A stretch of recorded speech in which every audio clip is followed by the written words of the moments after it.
today I went to Marshall's to go looking for some clothes, and luckily for myself, I went into like the men's section where they normally have a couple of collectibles, and I was able to get this Chef Colette Funko soda from D23, which is weird because it came out only a couple of days ago for only $4, which is amazing. So I'm gonna open it now.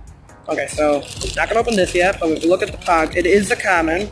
It's a nice pog. So you have this on the side. Then we're going to pop it. And out comes this figure. It's actually a really good one. It's from Ratatouille. It's generally for $4. I would have paid $14 for it because this is a great figure. Sadly, I didn't get the chase, but if you guys see this, you guys can go to Marshall's and head over and get some Funko soda.